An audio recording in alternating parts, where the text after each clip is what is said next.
Hi friends, తెలివంటకల Sotho అందరూ ఎలా ఉన్నారండి? మీ జయ ఈరోజు మీ ముందుకి ఒక సరికొత్త వీడియోతో వచ్చిందండి. అదే అండి, గోదావరి చందవా చేప కర్రీతోని. ఆ చందవా చేపతో కూర ఎలా చేసుకోవాలో, చేపను ఎలా క్లీన్ చేసుకోవాలో మీకు వీడియో అయితే ఫుల్గా చూపిస్తానండి. ఈ వీడియోని ఫస్ట్ నుంచి లాస్ట్ వరకు క్లిప్ చేయకుండా చూడండి, అప్పుడే మీకు అంత వివరంగా అర్థమవుద్ది. చూసారు కదండి, అదైతే నేను ఇలా క్లీన్ చేస్తున్నాను. ఇంటికే వస్తూ ఉంటారండి ఇలా చేపలు ఇచ్చేవాళ్ళు, ఇచ్చినప్పుడు తీసుకున్నానండి. చూడండి, అలా మనకి పులుసుని అయితే నీట్గా క్లీన్ చేసుకోవాలి. తర్వాత అయితే అలా కట్ చేసుకోవాలండి మజ్జికి. ఇది సందువా చేప కదండి, వెడల్పుగా ఉంటుంది కదా బాగాను. దాన్ని ఇలా మజ్జికి కట్ చేసుకొని పొట్ట ముక్కలు సపరేట్గా, ఇలా నడుము ముక్కలు సపరేట్గా చేయించుకోవాలి. అలా కట్ చేయించుకున్న తర్వాత దీన్ని అయితే నిమ్మరసము కల్లుప్పు వేసుకొని బాగా క్లీన్ చేసుకుంటే మనకి నీచు వాసన కానీ, దానిపైన ఉన్న తెమడ కానీ, నాచులా ఉంటుంది కదండి, అదంతా మనకి త్వరగా క్లీన్ అయిపోద్ది. కల్లుప్పుతో అయితేనే మనకి బాగా క్లీన్ అవుద్దండి, సాల్ట్తో అంత బాగా క్లీన్ అవ్వదు. వీటిని బాగా చేతితో బాగా ఫ్రెష్ చేసుకోవాలండి. నిమ్మరసము కల్లుప్పు అట్లా ముక్కలకు పట్టేలాగా బాగా చేసుకొని ఆ బౌల్లోనే చేతితో ఇలా వేసి రబ్ చేసుకుంటే అవుతుందండి. తర్వాత మనం గరుగ్గా ఉన్న చేపలు తోముకునే బండ్లు ఉంటాయి కదండి, రాళ్ళు, వాటి మీద కానీ ఇలా గరుగ్గా ఉన్న దగ్గర అయినా, ఇప్పుడు అందరి దగ్గర అవి ఉండవు కాబట్టి టైల్సే కాబట్టి మనం ఇలా బౌల్లో వేసి కూడా క్లీన్ చేసేసుకోవచ్చండి. చూడండి, ఇలా నేనైతే కింద పెట్టి చేతితో ఫ్రెష్ చేస్తున్నాను. ఇలా చేస్తూ ఉంటే మనకి కొంచెం ఆ కల్లుప్పు గొరుకుతనానికి అయితే దానిపైన ఉన్న తెమడ, నాచు అన్నీ పోతాయండి. తర్వాత మనకి ఎక్కడైనా పులుసులు ఉండిపోయి అనుకుంటే చేతితోని ఇలా ఫ్రెష్ చేసుకుంటే వేలుతో తీసేసుకుంటే వచ్చేస్తుందండి. ఇలా కొన్ని నీళ్ళు వేసి కూడా చేసుకోవచ్చు, లేదంటే ముందు ఇవన్నీ ఇలా రఫ్ చేసుకున్న తర్వాత మనం వాటర్ వేస్తేనే క్లీన్ చేసుకోవచ్చండి. మొత్తం అన్నిటిని ఇలాగ క్లీన్ చేసేసుకోవాలి. చూసారు కదండి, వేలుతో మనం అలా అనుకుంటే ఎక్కడైనా పులుసులు ఉండిపోతే అవి కూడా వచ్చేస్తాయండి. ఇవన్నీ ఇలా శుభ్రంగా క్లీన్ చేసుకున్న తర్వాత చక్కగా మనం వాటర్లో మంచిగా తెల్లగా వచ్చే వరకు వాటర్ని క్లీన్ చేసుకోవాలండి. చూసారు కదండి, దాంట్లో ఉన్న పులుసులు కానీ డస్ట్ కానీ అంత వచ్చింది. అదంతా పక్కన పెట్టుకొని ఇప్పుడైతే నేను ఇలా వాటర్ వేసుకున్నానండి. చూడండి, ఈ వాటర్ అయితే బాగా తెల్లగా వచ్చే వరకు మనం చేతులతో ప్రెస్ చేసుకుంటూ బౌల్లో వేసుకొని బాగా రౌండ్గా తిప్పుకుంటూ ఉంటే మనకి తెల్లగా వచ్చే వాటర్ వరకు క్లీన్ చేసుకోవాలండి. బాగా తెల్లగా వచ్చేయాలి వాటర్. అప్పుడు మనకి బాగా ముక్కలు అయితే ఫ్రెష్గా రెడీ అవుతాయండి. అప్పుడు మనం అయితే కూర చేసుకోవడానికి రెడీ చేసుకోవాలండి. నేను చూడండి, ఇలాగే నేను ఒక 5-6 సార్లు వరకు కడుక్కున్నానండి వాటర్ వేసి. మొత్తం అంతా వాటర్ వేసి అలాగ చేతితో అలా అనుకుంటూ అలాగ చేశాను. చూసారుగా, ఇలా వాటర్ అయితే తెల్లగా వచ్చింది. చూసారు కదండి, ఇప్పుడు ముక్కలు చూడండి ఎంత క్లీన్గా కనిపిస్తున్నాయో. ఇప్పుడు వీటిని మనం మొత్తం వాటర్లోంచి తీసేసుకొని వాటర్ లేకుండా పక్కన పెట్టుకోవాలండి. చూసారు కదండి, నేను ఎలా అయితే చేశానో క్లీన్ చేయడం కానీ కర్రీ చేయడం కానీ మొత్తం మీకు చూపిస్తానండి. ఇప్పుడు ఆ క్లీన్ చేసుకున్న ముక్కల్లో వాటర్ లేకుండా ఇలా మనం కొంచెం ఉప్పు, కారము, పసుపు వేసి ముక్కలకు పట్టి ఉంచితేనండి, కొంచెం ఆయిల్ కూడా వేసుకున్నాను. చూసారు కదండి, పట్టించి ఉంచితే మనకి కూర అన్నది మనకి చక్కగా ముక్కలకి కారం, ఉప్పు పట్టి మంచి స్పైసీగా ఉంటాయండి. చప్పదనం లేకుండా మనం కూరకు రెడీ చేసుకునేటప్పటికి ఈ ముక్కలకు పట్టించి పక్కన పెట్టేసుకున్నాం అనుకోండి, ఈ లోపల మనం అన్నీ రెడీ చేసుకుంటాం కదండి, ఉల్లిపాయలన్నీ అన్నీను. అప్పటికి బాగా మసాలా పట్టి చక్కగా స్పైసీగా ఉంటాయి. ఒక పెద్ద సైజు ఉల్లిపాయలు 2 అయితే తీసుకొని ముద్దకని చేసుకున్నానండి. అలాగే పచ్చిమిర్చి, కరివేపాకు, జీలకర్ర. చూసారు కదండి, ఇవన్నీ పట్టించి పక్కన పెట్టుకుని ఒక 1 అవర్ అయిందండి. ఈ లోపల ఇవన్నీ నేను రెడీ చేసుకున్నాను. అప్పుడు ఇప్పుడైతే నేను మట్టి దాకలో కూర చేయడానికైతే చేస్తున్నానండి. నేను ఒక మట్టి పాత్ర అయితే తీసుకున్నాను. నేను ఎక్కువగా చేపల కూర చేసేటప్పుడు మట్టి దాకలోనే చేస్తానండి, టేస్ట్ అనేది బాగా వస్తుంది. ఇలా అయితే ఇప్పుడు నేను మనకి కర్రీకి సరిపోయినంత ఆయిల్ అయితే ఒక 4-5 స్పూన్ల వరకు వేసుకుంటున్నానండి. చూడండి, నేనైతే ఇందులో ఎక్కువ అయితే మసాలాలు అయితే ఏమీ వాడట్లేదండి, గరం మసాలాలన్నీ ఏమీ వాడట్లేదు. చూడండి, ఇప్పుడు ఆయిల్ వీటెక్కిన తర్వాత అయితే మనం ముందుగా రెడీ చేసి పెట్టుకున్న జీలకర్ర, కరివేపాకు, పచ్చిమిర్చిని ముందు వేసుకొని ఫ్రై చేసుకోవాలండి. చూసారు కదండి, అవి కొంచెం ఫ్రై అవుతే మనకి మంచి ఆయిల్లోని కరివేపాకు వేగడం వల్ల, జీలకర్ర వేగడం వల్ల ఆయిల్కి ఫ్లేవర్ అంతా పట్టి మనకి కర్రీ అనేది రుచికరంగా వస్తుందండి, మంచి స్మెల్ కూడా వస్తుంది. అవి కొంచెం వేగిన తర్వాత అయితే మనం ఉల్లిపాయ ముద్దనైతే ఇలా పెట్టుకున్నానండి, వేసుకొని మనం కలుపుకుంటూ చక్కగా బ్రౌన్ కలర్ వచ్చే వరకు వేయించుకోవాలండి, పచ్చివాసన పోయే వరకు.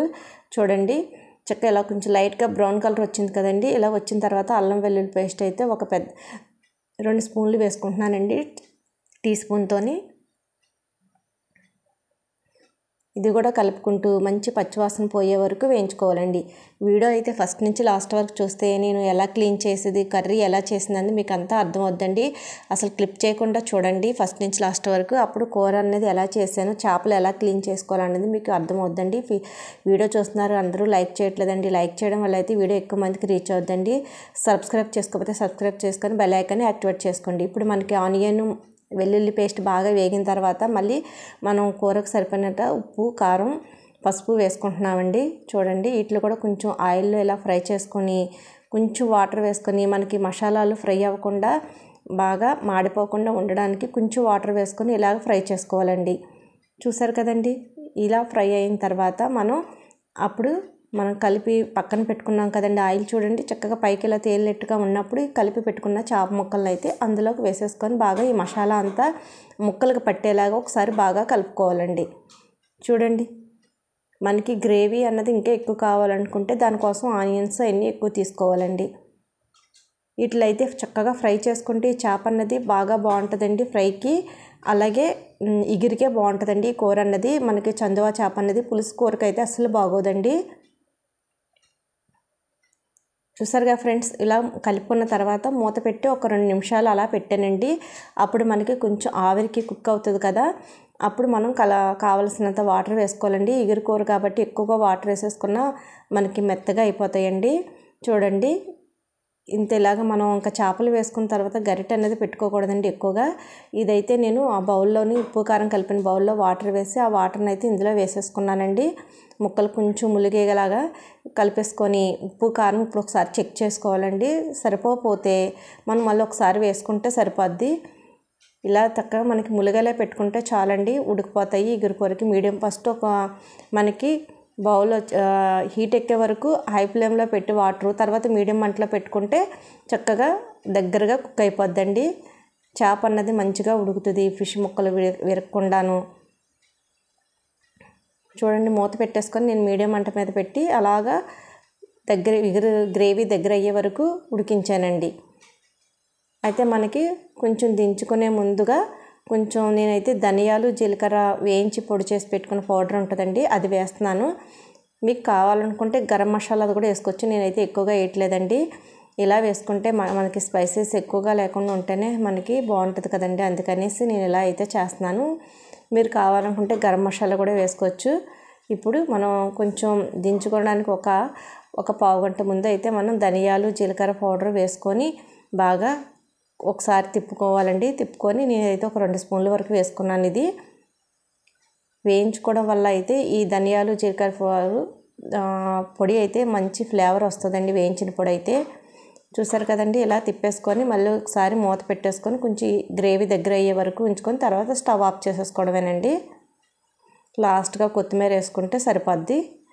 సన్నంగా తురుముకొని పెట్టుకున్న కొత్తిమీరని మనం వేసుకుంటే మంచిగా కర్రీ అనేది రెడీ అయిపోద్దండి.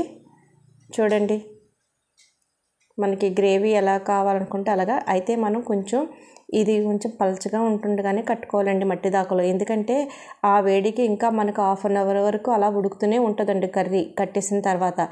అందుకని చెప్పి మనకు ఆ వేడికి ఉడుకుతూ ఉంటప్పుడు ఇంకిపోద్ది కాబట్టి కొంచెం పలచగా ఉంటప్పుడు తీసుకుంటే మనకి గ్రేవీ అనేది దగ్గరగా అయిపోద్దండి.